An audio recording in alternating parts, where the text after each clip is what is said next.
Claude?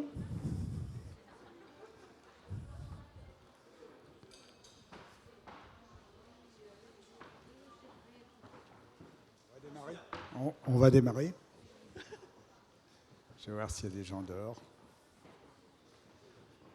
Salut Guy.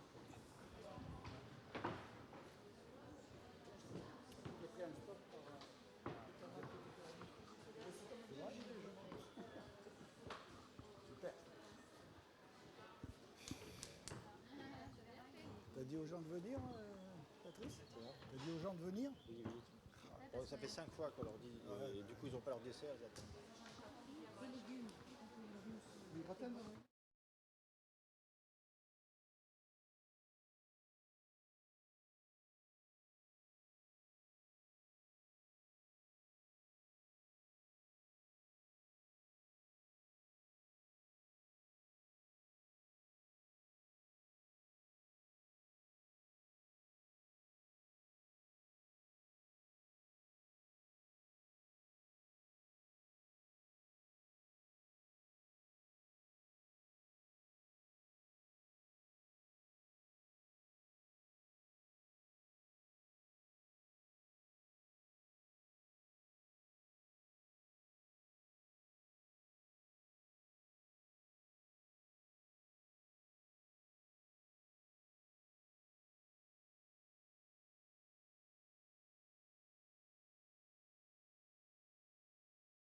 On va commencer l'après-midi avec une conférence de Georges Fetterman, avec les dernières nouvelles des arbres et le point sur les connaissances récentes.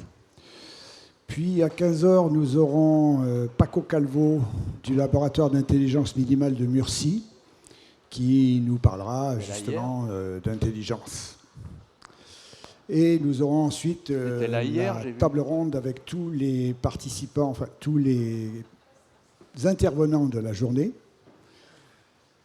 Et on continuera la discussion qu'on avait démarrée hier sur les tables rondes. Voilà, toujours vers l'équilibre homme-arbre. C'est à vous. Il faudrait me mettre la première photo. Voilà, c'est fait, c'est bon. Voilà. Bon, bonjour à tout le monde. Je vais me présenter quand même. La raison pour laquelle je suis là. On entre dans un débat qui a commencé ce matin, si j'ai bien compris, sur l'intelligence des arbres. Et évidemment, ma spécificité de président de l'association Arbres fait que régulièrement, je suis confronté à cette question qui est nouvelle, de l'intelligence des arbres. Alors, je vous dis en un mot ce qu'est l'association Arbres. Elle fait connaître des arbres extraordinaires comme celui que vous voyez ici. C'est un cèdre pleureur ici en région parisienne qui est pour moi un des plus beaux arbres de France. Je peux pas vous raconter, il faut être en dessous pour s'en rendre compte. Les photos ont du mal à rendre compte de cela. Mais on essaye avec l'association Arbres de faire connaître et de préserver les arbres les plus remarquables de France. Et puis au fur et à mesure qu'on avance, on ne peut pas se limiter juste à la protection des arbres remarquables, mais très vite, on est confronté à des difficultés, des arbres qui sont menacés, Et donc, on intervient aussi plus généralement pour des arbres qui ne sont pas forcément exceptionnels. Et puis, la réflexion vient en avançant de se dire, mais ces arbres-là, ils ont quand même quelque chose. Tous ces arbres ont quand même des moyens de réagir face à des situations pas forcément extraordinaires, qui a fait que depuis pas si longtemps que ça, plusieurs d'entre nous, et certains se sont exprimés, je sais, ce matin, moi je m'excuse, je n'y étais pas, sur la question de l'intelligence de l'arbre. Je peux vous dire que c'est vraiment un problème nouveau. J'ai voulu proposer il y a 6 ou 7 ans, 7-8 ans, un livre à un grand botaniste bien connu, qu'on aurait pu peut-être faire ensemble, qui est Francis Allais. Et je lui ai dit, qu'est-ce que tu penses du titre « L'intelligence de l'arbre » ? C'était il y a, je dirais, il y a 8 ans à peu près. L'intelligence de l'arbre, c'est très anthropocentrique, c'est très tourné vers l'homme. Et puis, quelques années plus tard, que ce soit Francis et beaucoup d'autres, viennent à utiliser cette expression en essayant de l'adapter. Moi, je vais l'adapter à mes petits chéris, que sont les arbres remarquables en France. Donc, c'est ça qui servira d'illustration.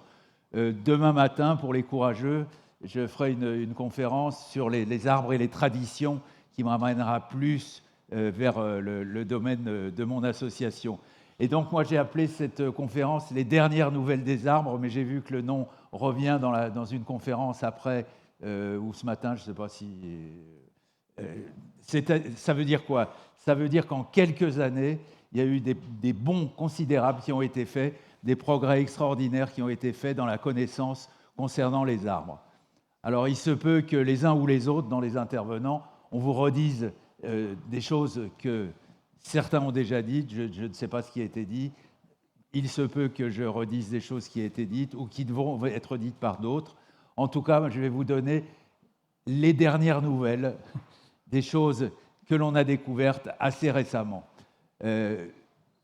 En prenant cet exemple-là, commençons par parler d'une des sciences qui concerne les arbres, qui est la génétique.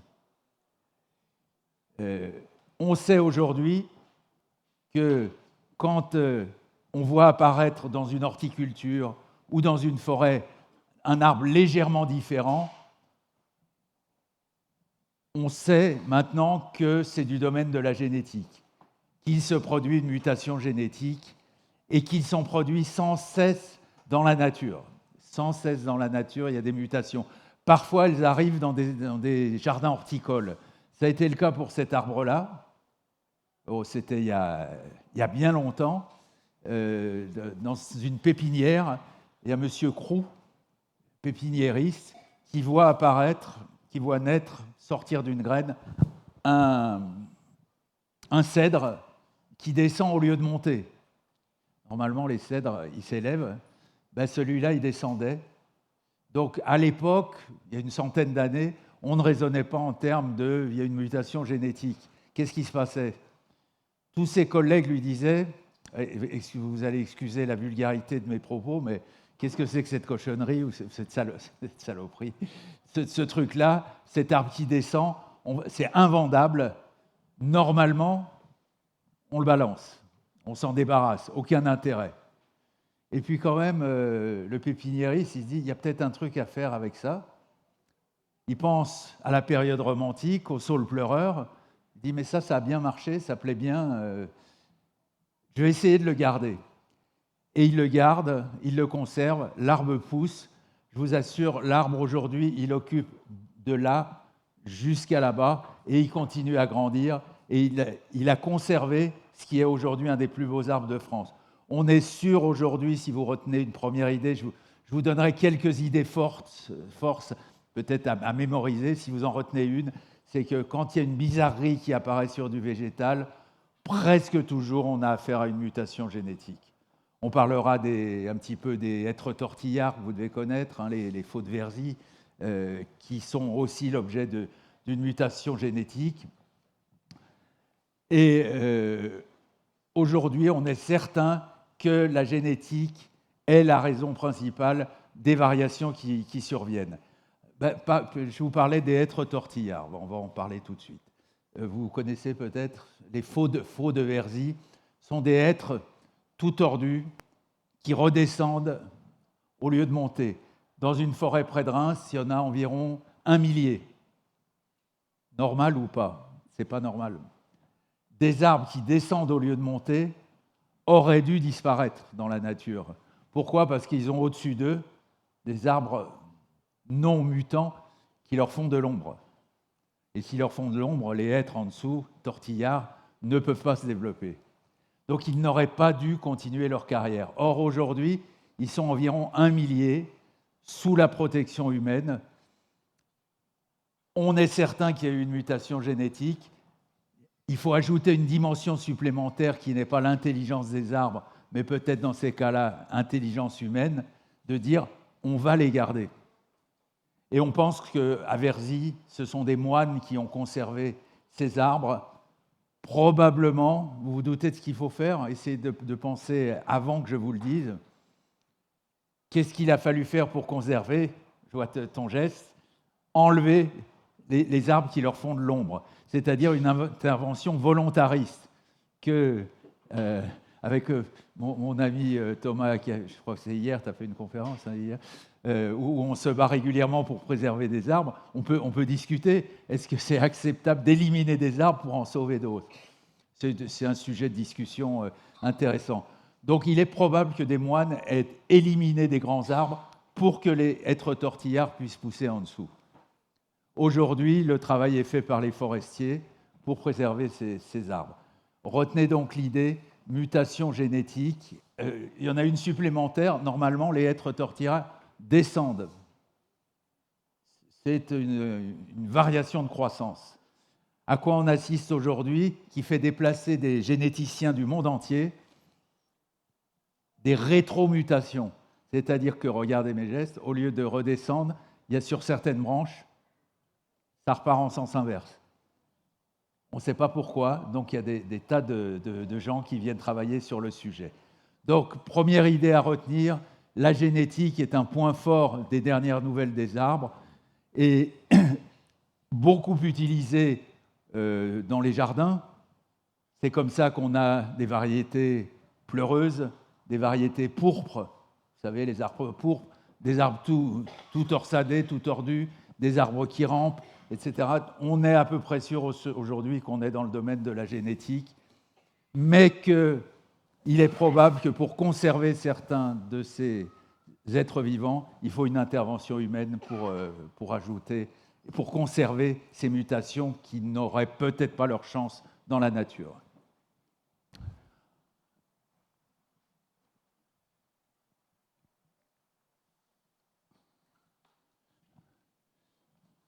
Mutation ou pas?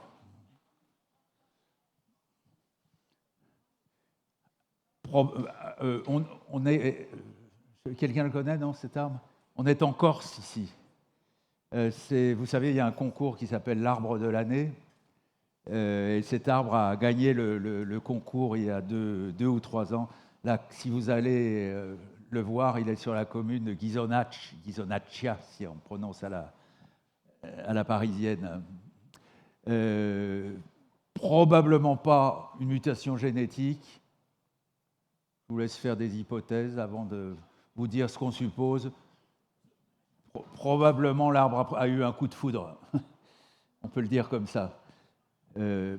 Il a probablement pris la foudre ici, et c'est un chêne-liège. Et l'écorce s'est rétractée comme ceci. Depuis, on l'appelle l'arbre-oiseau, sans pour autant qu'il y ait une volonté de qui que ce soit pour faire apparaître une forme comme celle-là.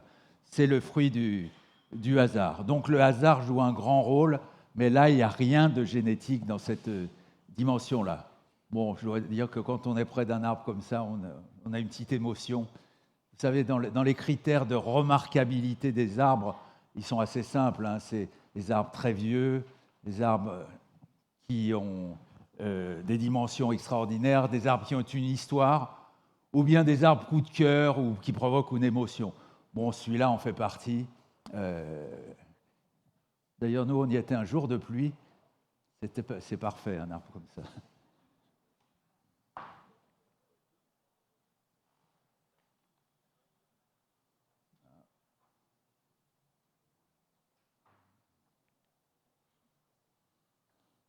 On reste en Corse. Regardez ce qu'un arbre... Alors, pour moi, c'est l'illustration de cette notion d'intelligence de l'arbre. On débat beaucoup, est-ce qu'il faut... Le mot intelligence, il est... Je ne sais pas ce qui a été dit ce matin, mais il me gêne moi un petit peu parce qu'il est tellement rapporté à l'espèce humaine. Vous savez, c'est un petit peu... alors, pas pour l'intelligence, mais il y a des modes où on dit les arbres se parlent, les arbres s'aiment, les arbres se font la conversation, etc. Bon, moi, je suis assez réservé sur cette façon de voir les choses, mais plutôt qu'intelligence, moi, je vais plutôt parler d'adaptation à toutes les circonstances. Les arbres arrivent à se débrouiller dans des circonstances incroyables. Et celui-là, alors essayez de reconstituer son histoire, c'est en Corse également. Hein. C'est sur un rocher de granit. Vous prenez les deux bouts du rocher de granit, vous voyez, et vous les recollez. Avant que l'arbre soit là, je ne l'ai pas vérifié, mais je suis certain que le granit avait juste une fissure.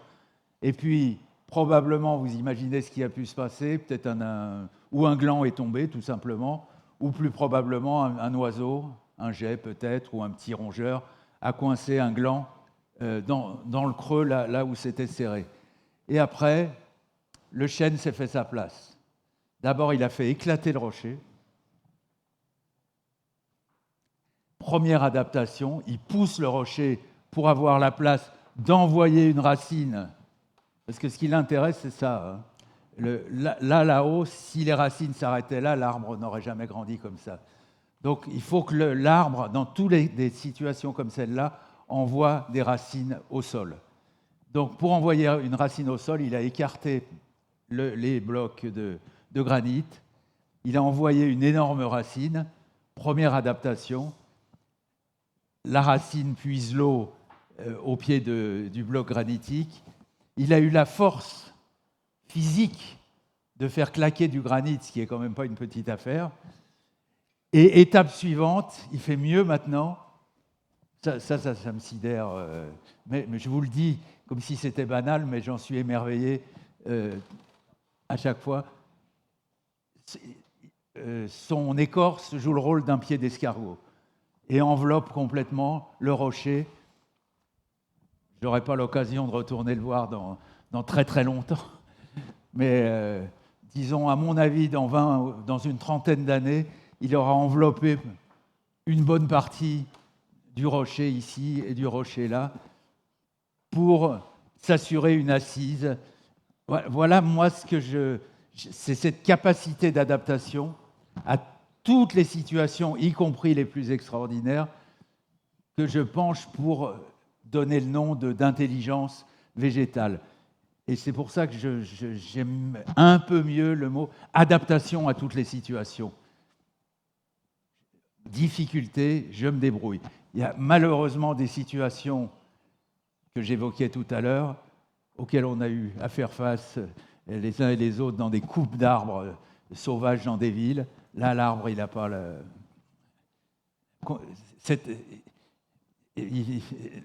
la bêtise, elle est humaine dans ces cas-là. L'intelligence, elle est celle de l'arbre, mais là, cette capacité d'adaptation, il ne peut pas l'avoir si vous coupez l'arbre, c'est pas possible. Encore que, j'ai en mémoire un alignement des plus grands arbres de France qui font 60 mètres de haut. Alors les séquoias américains, pour situer, ils ont plus de 100 mètres de haut. Là, nos plus grands arbres sont curieusement des Douglas, ce n'est pas les arbres qu'on préfère forcément dans les plantations, mais quand on les laisse grandir, ils peuvent devenir des géants. Et dans le département de la Loire, il y a un alignement de 7 ou 8 Douglas qui font 60 mètres de haut. Et il y en a un qui a été coupé. Je ne sais pas pour quelle raison. Donc un grand arbre coupé, un grand arbre. Et alors qu'est-ce qu'on voit sur celui qui est coupé ? Normalement, il n'a plus de feuilles. Donc il n'a plus d'énergie solaire qui lui arrive pour le nourrir. D'accord ? Eh bien, qu'est-ce qu'on constate ? C'est qu'il continue à s'activer. Et la partie qui a été coupée est recouverte progressivement par du cambium, par le tissu qui régénère le bois, qui forme une boursouflure sur l'arbre qui a été coupé. Vous en tirez les conclusions. Là, ce n'est pas l'intelligence du seul arbre, c'est l'intelligence du groupement d'arbres. C'est-à-dire que quasiment à coup sûr, il en a été question dans ce colloque, il va en être question forcément, ce sont les voisins qui, par en dessous, bien sûr, il y a quelques années, on n'aurait pas dit bien sûr, le nourrissent, lui donnent de la matière et il arrive à se réparer comme ça, bien qu'ayant été coupé. Vous avez peut-être vu ça aussi en ville, des alignements de platanes. Un platane. Ah, celui-là a été coupé. Un platane. Celui qui a été coupé n'a pas de feuilles. S'il n'a pas de feuilles, il ne reçoit pas d'énergie solaire, donc il ne peut pas travailler. Pourtant, tout le monde a vu ça un jour. Sur l'arbre qui a été coupé, vous avez des rejets qui... tout le monde fait ce geste-là. C'est des rejets qui redémarrent parce que là encore, l'arbre reçoit de la nourriture par ses voisins. Donc, comme deuxième élément, j'ai parlé de la génétique. Deuxième idée, mais celle-là, vous la connaissez, elle sera largement partagée pendant ce colloque. Les arbres des arbres voisins échangent de la matière. Alors, franchement, évite, à mon goût, à mon sens, évitez l'expression « ils se parlent ». Ils communiquent, ça c'est quasiment sûr, d'une manière ou d'une autre, mais ils échangent de la matière, et ce qu'ils échangent comme matière, c'est de la matière minérale, c'est ce que les voisins ont fabriqué, eux, grâce à l'énergie solaire, qu'ils communiquent à l'arbre qui a ses racines en liaison avec les voisins.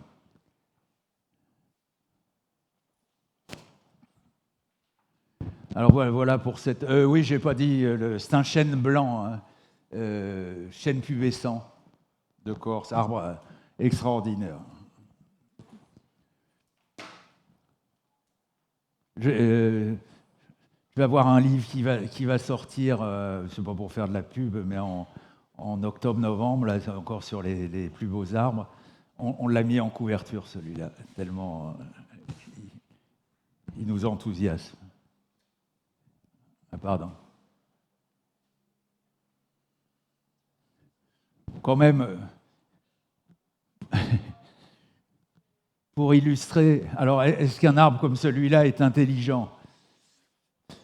Ben, il doit être sacrément futé, parce que vu tout ce qu'il a subi en 1200 ans d'histoire, il est toujours là.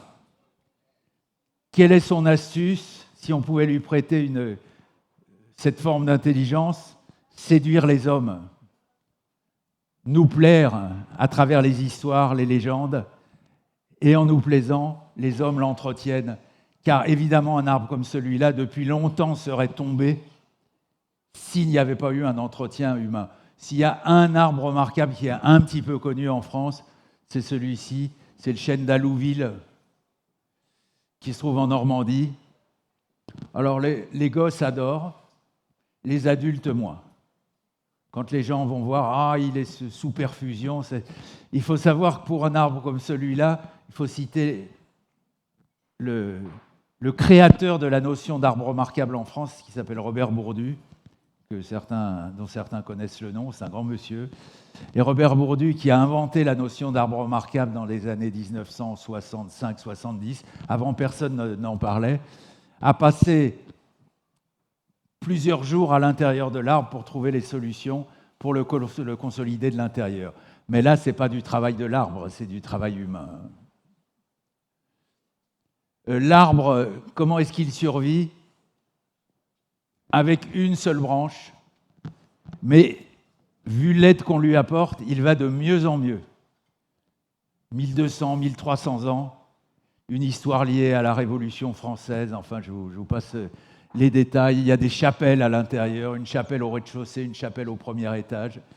On peut y aller par l'escalier. Ce qui me fascine dans ces plus vieux arbres de France, on peut dire un petit mot sur l'âge des arbres dans notre pays. Celui-là a environ 1200 ans. Le plus vieil arbre de France serait l'olivier de Roquebrune-Cap-Martin, autour de 2000 ans à peu près. Ces arbres-là se reproduisent toujours. C'est-à-dire qu'il y a 1200 à 2000 ans, ils font des petits. Ils ont une sexualité. On est loin du compte.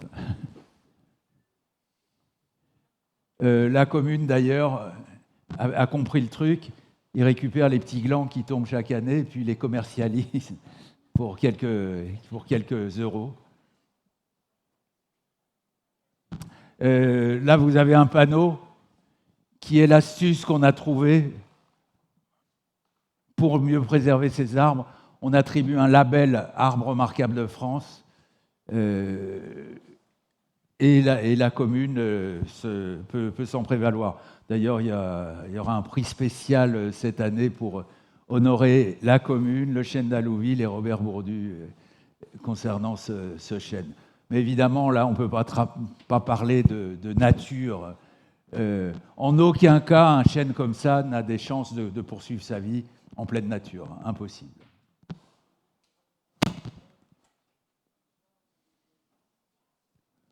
Oh, je n'ai pas résisté au plaisir de m'évader un petit peu hors de France. Et puis comme on parle pas mal de l'Irlande du Nord en ce moment, avec des perspectives qu'un jour l'Irlande soit réunifiée, c'est pour ceux qui suivent cette histoire-là. Là, on est en Ulster, dans l'Irlande du Nord. Il y a un film, là, je ne sais plus comment il s'appelle, aidez-moi, là, un film, il y a plein de gens qui vont voir ce film et ils vont exprès à cet endroit-là pour... je ne sais plus, peu importe. C'est Game of Thrones, voilà, merci. Il y en a une qui suit. Merci, c'est Game of Thrones. Il y a une scène qui a été tournée là. Je vous assure, je suis allé exprès en Ulster, un peu pour la chaussée des géants, il y en a qui connaissent, avec les orgues volcaniques, mais aussi pour voir cet alignement d'arbres. Ce sont des êtres extraordinaires. Ce dont on est sûr maintenant, on va confirmer donc la deuxième idée que je voulais développer, c'est que tous ces arbres sont en relation en dessous.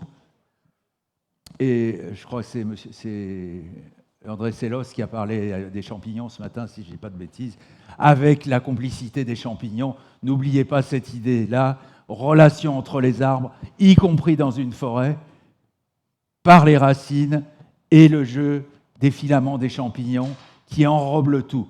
Je ne sais pas ce qu'il a dit ce matin, je ne veux pas être long parce qu'il y avait une conférence sur le sujet.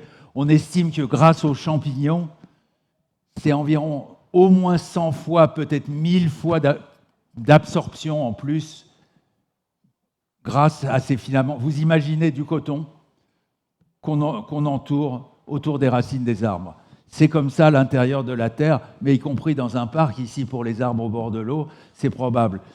Le débat, que moi je n'ai pas tranché, je ne sais pas s'il a été ce matin, au sein d'une même espèce, on est sûr qu'il y a des relations, les chênes échangent entre chênes, mais est-ce que dans une forêt où il y a chênes, hêtres, charmes, etc., est-ce qu'il y a des interrelations, je dirais, interspécifiques entre espèces différentes ? Là, il y a des débats et des chercheurs qui travaillent sur le sujet. De ce point de vue-là, on n'a pas réglé la question.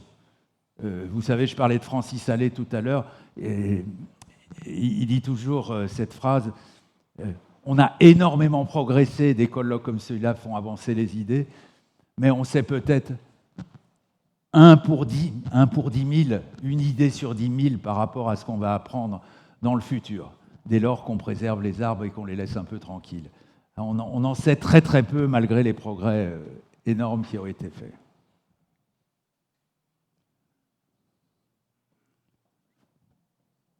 Dans les surprises, en voici une autre. Là, c'est un pigeonnier dans les Deux-Sèvres dont le toit est effondré. Et il y a probablement un jet ou un petit rongeur, comme tout à l'heure, qui a coincé. Alors, sans doute un jet mathématicien, matheux plutôt, parce qu'il l'a mis en plein milieu, le gland.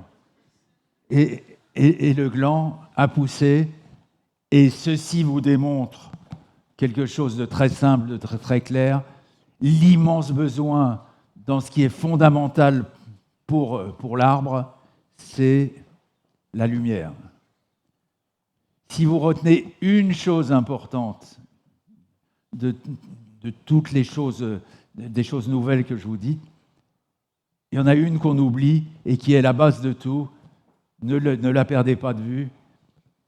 L'arbre, comme tous les végétaux, met ses feuilles au soleil, capte l'énergie solaire et fabrique du vivant avec.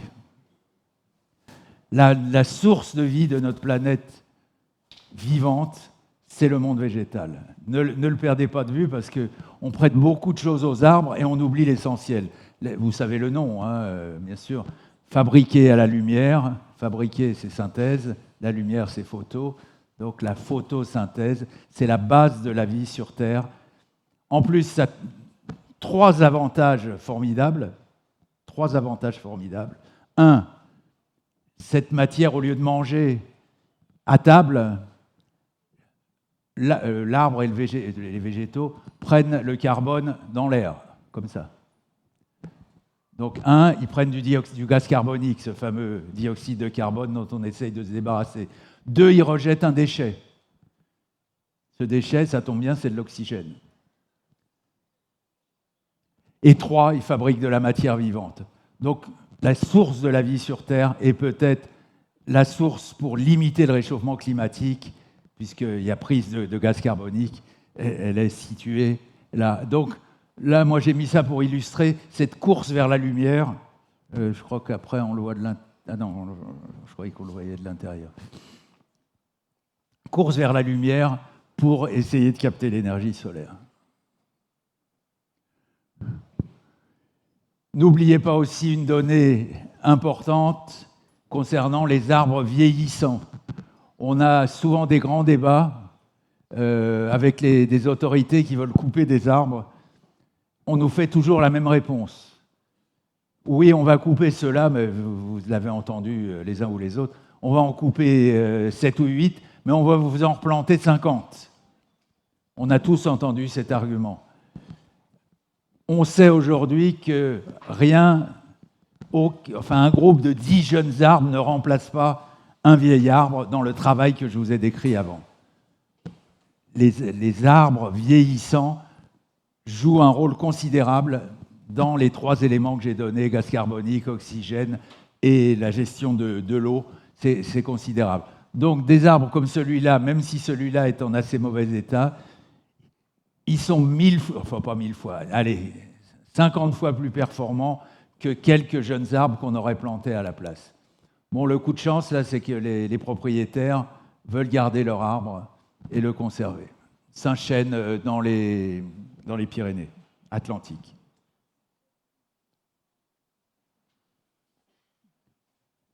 Ça, j'aime bien dans les petites surprises. On est dans l'île du Gaou, c'est dans le Var, les îles des Ambiaises. Et vous avez des arbres qui s'avancent comme ça, concurrençant le vent, et qui arrivent à avoir une assise. Je ne sais pas comment celui-là, il arrive à tenir le coup. Ceci pour illustrer une donnée concernant les arbres vieillissants. On sait aujourd'hui, et on constate que pour beaucoup d'arbres qui vieillissent, ils se séparent en blocs complètement différents, si vous voulez, comme des tuyaux d'orgue. Ils ont des colonnes séparées et indépendantes, qui fait qu'à l'arrivée, pour un très gros vieil arbre, vous pouvez avoir 6 ou 7, ici une dizaine, d'arbres qui paraissent jeunes. Mais c'est le même arbre de départ qui s'est séparé en colonnades. On le voit chez beaucoup d'arbres vieillissants. Donc ils font des colonnes séparées, ce qui fait que c'est un moyen de survie. Parce qu'imaginons que la foudre brûle cette partie-là, l'arbre va pouvoir continuer sa carrière de l'autre côté. Ça, c'est juste pour le plaisir. Il y en a qui connaissent, non? C'est le canigou, au fond. Et au premier plan, c'est le site majestueux des orgues d'Île-sur-Tête, où il y a mon arbre, celui-là. J'ai emmené souvent des gens et je les laisse regarder. Il n'y a pas une personne qui me signale la présence de cet arbre. Alors à chaque fois, je leur dis, vous l'avez vu mon arbre? C'est celui-là. Peut-être dans quelques années, il ne sera plus là parce que l'érosion va le déblayer. C'est un pin d'Alep. Mais moi, je l'aime bien, juste pour le plaisir.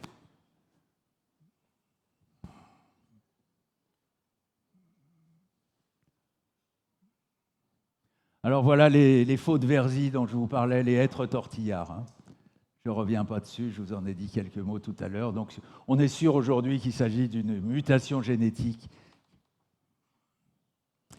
On va regarder cet arbre-là et continuer à parler génétique dans les choses un petit peu nouvelles qu'on a découvertes aujourd'hui.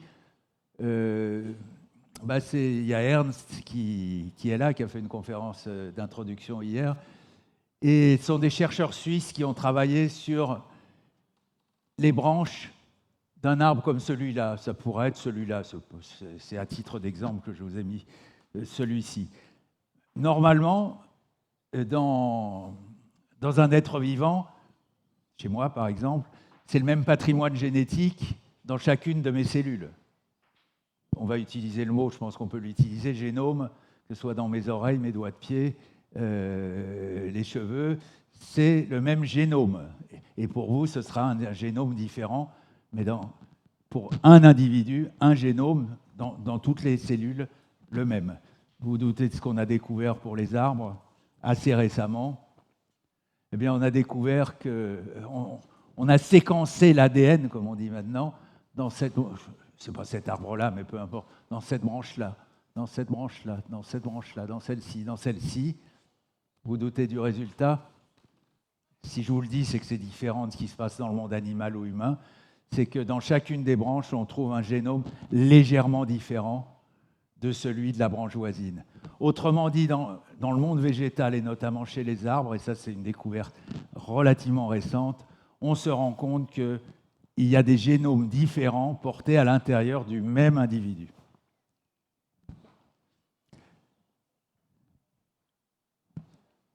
Donc retenez cette troisième idée, elle est fondamentale, des génomes différents dans le même individu.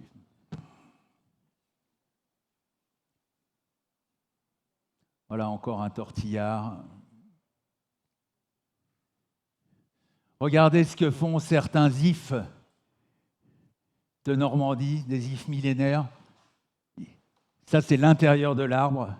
Ils envoient des racines depuis le haut de l'arbre vers l'intérieur creux de l'arbre pour se nourrir de sa matière en décomposition. Autrement dit, l'arbre se mange lui-même avec des racines qu'il envoie à l'intérieur. Il faut que je vous parle d'une structure qu'on appelle le méristème. Le méristème, c'est une structure qu'on trouve à l'intérieur des bourgeons. Voilà, on va le prendre sur cet arbre-là. À l'intérieur des bourgeons, il y a une structure qui, sans cesse, peut donner n'importe quel organe. Est-ce que ça existe dans le monde animal ou humain, cette possibilité-là? La réponse est presque pas, sauf dans l'embryon, au début du développement de l'embryon humain, si on prend l'exemple des hommes.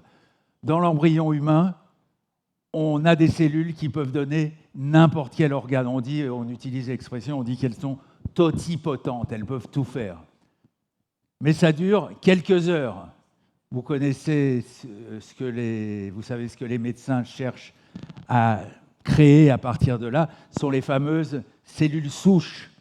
Eh bien, ce que je voudrais que vous reteniez, c'est que chez nous, les cellules souches, elles ne durent que quelques heures dans le développement de l'embryon, d'accord? Et après, c'est fini. Les cellules se spécialisent. Dans le monde végétal, des cellules d'un tissu qui est dans les bourgeons, qui s'appelle le méristème, c'est toute la vie de l'arbre que cette possibilité existe. Pendant toute la vie de l'arbre, une des cellules peuvent donner n'importe quel organe, ce qui fait que si l'arbre casse, vous avez quelque chose qui va repousser. Si vous prenez une paire de ciseaux à la maison, vous coupez une plante d'appartement et puis vous mettez dans l'eau, la prochaine fois, émerveillez-vous de ça. C'est incroyable. Vous la mettez dans l'eau, ça vous fait des racines. Normalement, c'était destiné à faire des tiges. Donc ça, c'est une idée fondamentale dans la mesure où j'ai un temps maintenant qui se réduit, qu'il faut que vous reteniez cette possibilité qu'il existe des cellules souches, pendant toute la vie de l'arbre, pouvant donner, le méristème, pouvant donner n'importe quelle cellule, de la tige, de la racine, de la feuille, ce qui n'est pas le cas du monde animal et donc de l'espèce humaine. Nous, on est très limités. Donc, âge, des durées de vie très longues, variations génétiques possibles. 3, ces méristèmes qui peuvent donner des potentialités extraordinaires de régénérescence à tout moment. On a ici 3 exemples de... j'aime pas l'expression supériorité, mais je vais l'utiliser quand même, de supériorité du monde végétal sur le monde animal et humain. C'est-à-dire des qualités incroyables qui fait que quand on est face à un arbre énorme et qu'on sait tout ça, je fais toujours la même chose maintenant, je fais ceci, je m'incline devant lui, de par sa beauté, mais aussi de par ses qualités très différentes du monde animal. On peut prendre des questions ou on n'a pas le temps ?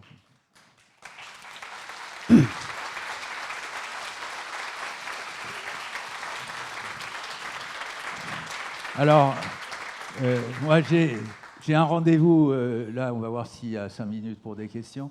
Ce soir, on passe notre film, pour ceux qui seront là, sur les arbres remarquables de France, je serai là pour le débat. Et puis demain matin, ce sera plus sur les traditions, les arbres aux épousailles, ceux qui aiment bien les histoires comme ça, venez, mais c'est 9h du matin, mais vous vous régalerez. Les arbres qui portent bonheur, les arbres qui guérissent, voilà. J'en suis le témoignage vivant. Mais je pense qu'il y aura du monde parce que de toute façon, à 8h30, on a déjà les contes. Il y a une conférence avant. Ouais. Ce n'est pas une conférence, ce sont des contes. Ah bah oui, donc c'est bien, ça va bien s'enchaîner. Voilà. Alors. Ça réveille parce qu'en plus, il fait chanter, il fait taper dans les mains, okay. etc. Je continuerai avec des histoires. Voilà. Est-ce qu'il y a... Oui, on a un peu de temps pour les questions. Est-ce qu'il y a des questions dans la salle ? Alors, j'ai une question à droite. Bonjour, merci. Pourquoi n'y a-t-il pas de cancer chez les arbres ? Oui, il y en a. Ah bon ? Un cancer, c'est une prolifération de cellules. C'est des cellules qui... Normalement, toutes les cellules se divisent. Une cellule humaine, animale ou végétale. Il se passe ceci, une cellule en donne 2. C'est vrai dans le monde animal, humain et chez les végétaux. Mais parfois, ce dédoublement a des ratés et s'accélère de manière inopportune et non prévue. Ça s'appelle un cancer.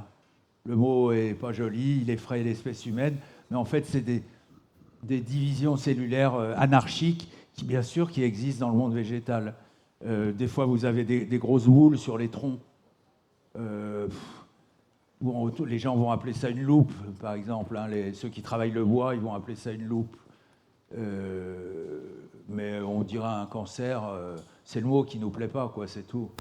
Mais c'est ça, un cancer, c'est une prolifération de cellules donc, qui existe largement dans le monde végétal. Donc il y en a, oui. Mais ça...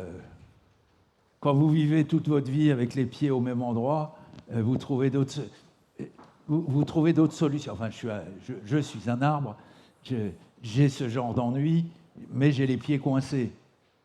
Donc je ne peux pas bouger, je ne peux pas aller à l'hôpital, je n'ai pas de solution, quoi. C'est peut-être ça le lien avec ce que j'ai dit tout à l'heure sur la variabilité génétique d'un arbre. À gauche, à droite, ce n'est pas le même potentiel génétique.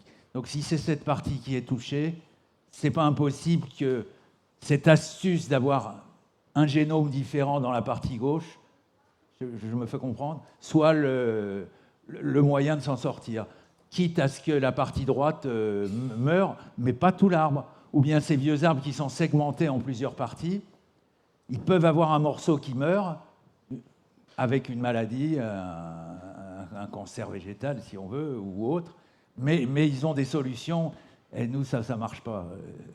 Moi j'ai eu des ennuis de ce côté-là, mais bon, il fallait soigner tout.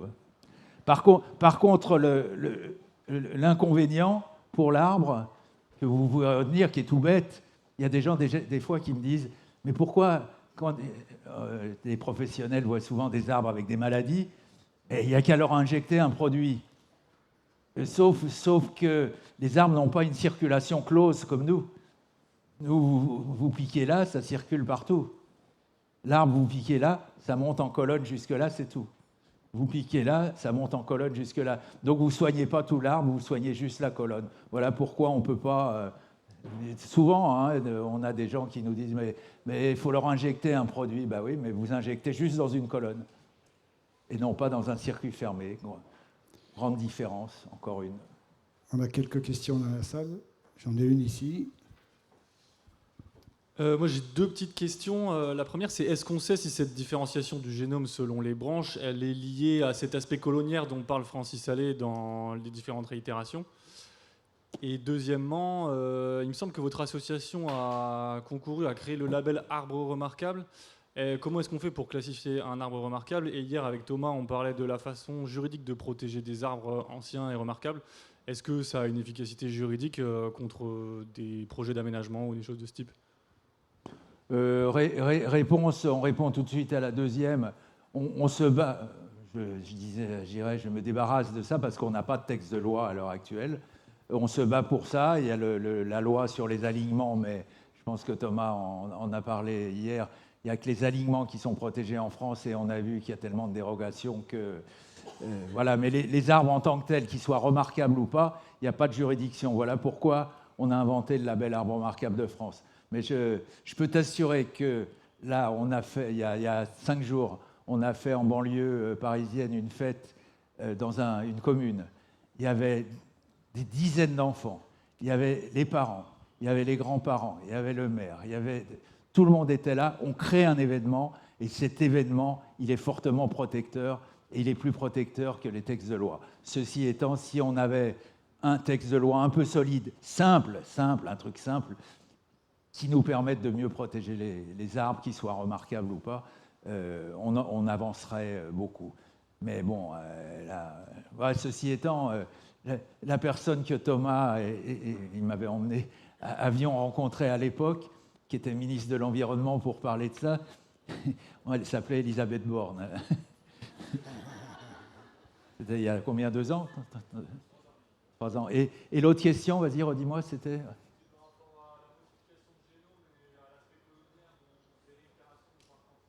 Non, je pense que les vieux châtaigniers sont un bel exemple comme ça. Une chose extraordinaire, un vieux châtaignier, vous avez une masse comme ça qui peut faire 10 mètres de circonférence, ils sont d'une grande beauté. Alors évidemment, il faut être sensible à ça, il y a des gens qui vont dire qu'est-ce que c'est que cette... faut le couper, coupez-moi ça. C'est ce qu'on disait à la campagne avant. Hein. Mais moi, je les trouve très beaux. Vieux châtaignier, 1000 ans d'âge de la structure ancienne. Et là-dessus, vous avez... Ça marche toujours? Oui. Ouais, et là-dessus, vous avez des jeunes pousses, pour les raisons que je viens de définir avec les méristèmes, là, les bourgeons en question, on les appelle les suppléants. Les suppléants qui démarrent et qui envoient des branches. En 1 an, ça prend 50 cm ou 1 mètre. Donc sur le même arbre, tu peux avoir effectivement une sorte de colonie du vieil arbre avec comme une forêt qui lui pousse dessus. Mais génétiquement, ils sont identiques. C'est pas là-dessus que se fait la différence. Je pense que les jeunes pousses qui démarrent, elles sont génétiquement identiques au vieillard. C'est ce qui fait qu'à Paris, on a le plus vieil arbre de Paris qui est un robinier. Hein.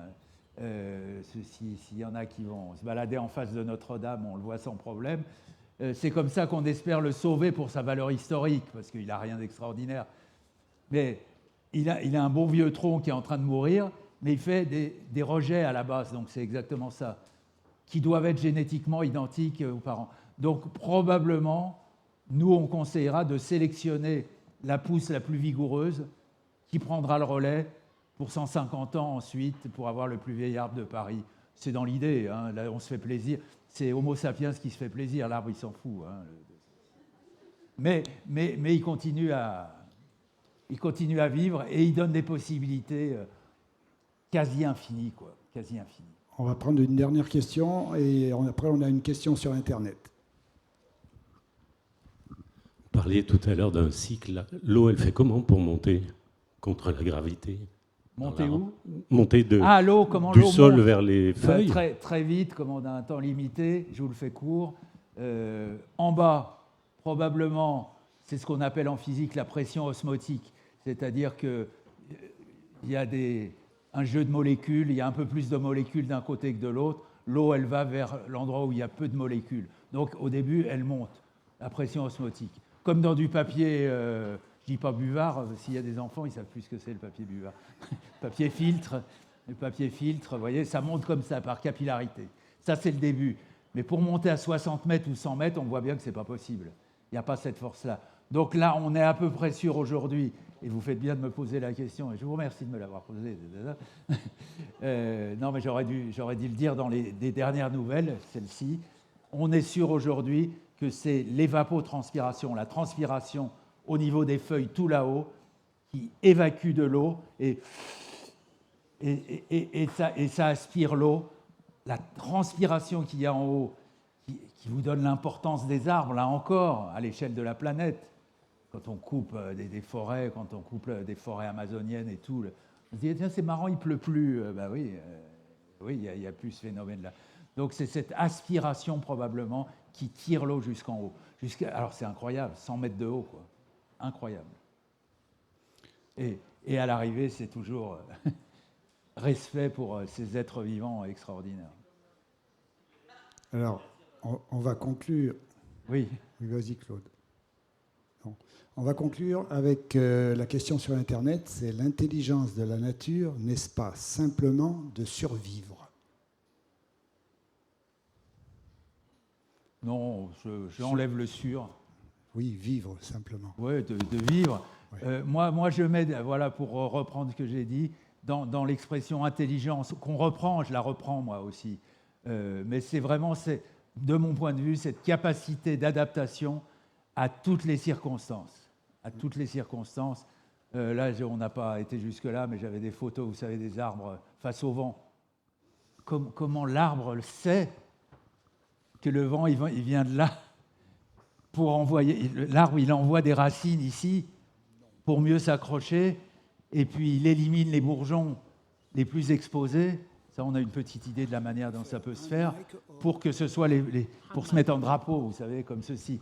Mais ça, on n'a pas la clé du mystère. Comment l'arbre sait qu'il doit faire ça? Voilà. Moi, le mystère, il est là. Mais ce n'est pas de la survie, c'est de la vie. Hein.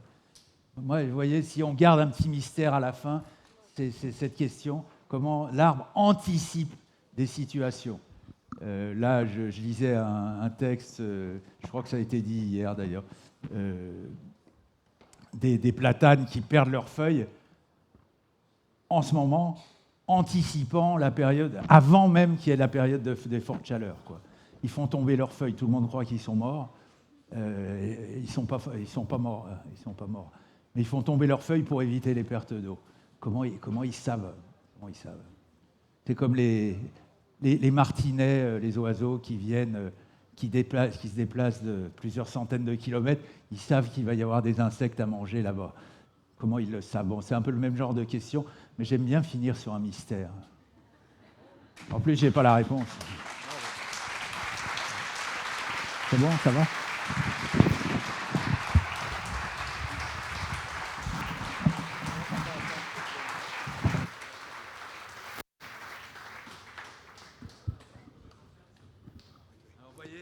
La survie, c'est de laisser le fil pour que quelqu'un vienne me l'enlever. Une excellente conclusion. Merci, Georges. Merci.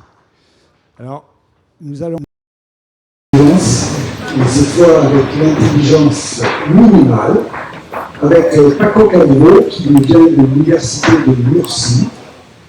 Alors, Paco est espagnol.